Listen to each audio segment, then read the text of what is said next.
में चल रही इस जंग में कादिरोव के लड़ाकू रूस के सेना के साथ मिलकर यूक्रेन पर कहर बनकर टूट रहे हैं।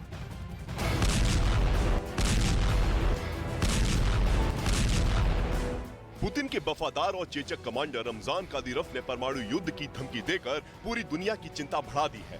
पिछले 11 महीने से चल रही जंग में कादिरोव के लड़ाके रूस की सेना के साथ मिलकर यूक्रेन पर कहर बनकर टूट रहे हैं। पुतिन के वफादार की परमाणु धमकी, कादिरोव ने बजाया परमाणु बिगुल। क्या पुतिन ने तय कर दिया विश्व युद्ध? इस वक्त कादिरोव के बेरहम लड़ाके पूर्वी यूक्रेन यानी डॉनबास के इलाकों में कब्जा जमाने में जुटे हैं, लेकिन इस बीच कादिरोव के एक बयान से पूरी दुनिया हिल गई, क्योंकि पुतिन के इस वफादार ने एक बार फिर परमाणु हमला करने की धमकी दे दी। Великая держава, ядерная держава, Россия никогда не позволит проиграть в любой борьбе. Мы можем нажать на кнопку и салам алейкум, как сказал наш президент, зачем нам нужен мир без России. Мне не хочется, так скажем, чтобы эти шайтаны жили, а нас не было. Поэтому пусть нас всех не станет. Мы попадем в рай, они... अपने इस बयान के जरिए रमजान कादिरोव ने यह भी साफ कर दिया कि अगर जंग में रूस हारने की कगार पर पहुंचा तो पुतिन परमाणु बम का बटन दबाने में देर नहीं करेंगे। मतलब ये कि यूक्रेन युद्ध कभी भी परमाणु युद्ध में बदल सकता है, और अगर ऐसा हुआ तो इसका खामियाजा पूरी दुनिया को भुगतना पड़ेगा। लेकिन ये पहली बार नहीं है जब कादिरोव ने परमाणु हमले की धमकी दी है। इससे पहले उन्होंने जंग खत्म करने के लिए यूक्रेन पर एटम बम गिराने की सलाह दी थी और पुतिन से एक छोटा परमाणु बम यूक्रेन की किसी भी शहर पर दागने की अपील की थी, ताकि जेलेंस्की को एक तगड़ा झटका लगे और वो रूस के सामने घुटने टेक दें। हालांकि कादिरोव के आका पुतिन ने उनकी बात नहीं मानी। उस वक्त ये भी दावा किया गया था कि पुतिन के बात नहीं मानने से कादिरोव खासे नाराज हुए थे और उन्होंने ये तक कह दिया था कि रूस की सेना ऐसे लड़ रही है मानो वो जंग जीतना ही नहीं चाहती। कादिरोव का मानना है कि जंग जीतने के लिए ऐसा हमला होना चाहिए जैसा दुनिया ने देखा भी ना हो, और इसके लिए कादिरोव ने रूसी सेना को पूरी ताकत से हमला करने की नसीहत दे दी। और इसके साथ ही उन्होंने पुतिन से अपने लड़ाकों को युद्ध में खुली छूट देने की भी अपील की, ताकि महीनों से चल रही जंग को जल्द खत्म किया जा सके। मतलब ये कि कादिरोव पुतिन के लिए हर हाल में यूक्रेन जंग जीतना चाहते हैं और इसके लिए वो सब कुछ कुर्बान करने के लिए तैयार है। यही वजह है कि उन्होंने कुछ महीने पहले 3 नाबालिग बेटों को भी जंग में उतार दिया था, जिनका यूक्रेन की सेना से लड़ने का एक वीडियो खुद कादिरोव ने जारी किया था, जिसमें उनके तीनों बेटे जंग के मैदान में खतरनाक हथियार से लड़ते हुए नजर आए थे। इसके बाद उनके बेटों के कई वीडियो सामने आए, जिनमें वे बेरहम लड़ाकों की तरह यूक्रेन के सैनिकों पर हमला करते दिखाई दिए थे। पश्चिमी मीडिया का दावा है कि कादिरोव जंग लंबी खींचने से परेशान हो चुके हैं और इसलिए वो बार बार परमाणु युद्ध की धमकी देकर पुतिन को उकसाने में लगे हैं, ताकि यूक्रेन पर एटम बम गिराकर जंग खत्म की जा सके।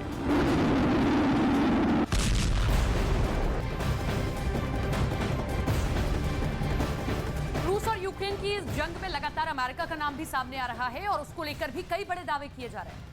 और अब जो बड़ा दावा सामने आया है कि रूस यूक्रेन जंग के बीच में अब बताया जा रहा है कि अमेरिका के जनरल ने यूक्रेन पोलैंड सीमा में एक सीक्रेट जगह पर खुफिया मीटिंग की है। बिल्कुल बताया जा रहा है कि इस खुफिया मीटिंग में अमेरिकी सेना के प्रमुख जनरल मार्क और यूक्रेनी सेना चीफ जनरल वालेरी जालुजनी की मुलाकात हुई है।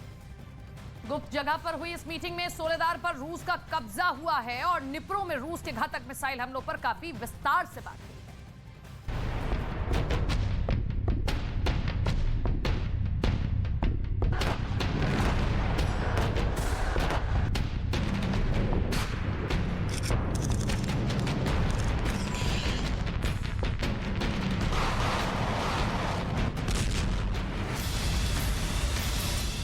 क्या अगले 72 घंटे में रूस कुछ ऐसा करने वाला है जिसकी खबर से यूक्रेन, अमेरिका और नाटो के होश उड़ गए हैं?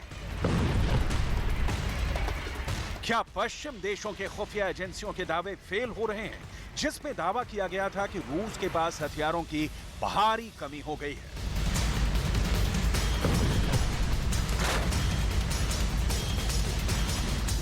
क्या राष्ट्रपति पुतिन रूस के स्पेशल ऑपरेशन से मार्च 2023 तक पूरे यूक्रेन पर कब्जा कर लेंगे?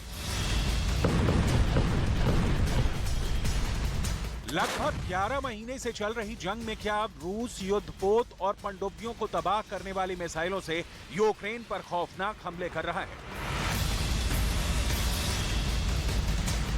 आखिर जंग में अब ऐसा क्या हो रहा है कि पोलैंड के प्रधानमंत्री को कहना पड़ रहा है कि अगर यूक्रेन जंग में हारा तो तीसरा विश्व युद्ध शुरू हो जाएगा।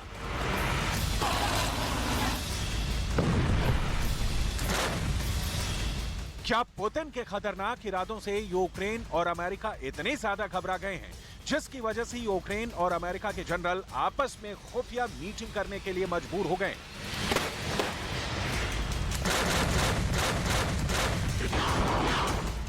300 दिन से ज्यादा की जंग में पुतिन ने साबित कर दिया है कि पुतिन का रूस भयानक जंग करने में सबका बॉस है।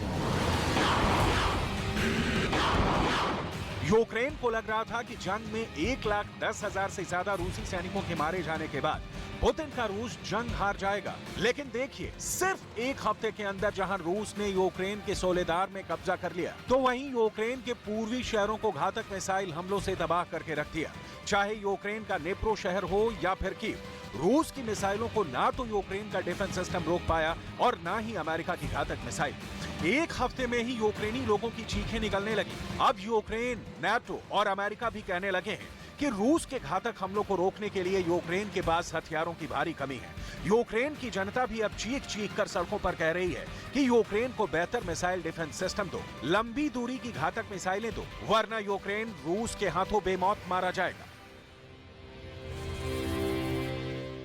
More help to protect our sky, to protect our people, because many of them are dying right now, and it's such a grief to live here, and every day we see this. Our message is to our partners: please give us more rockets. We need.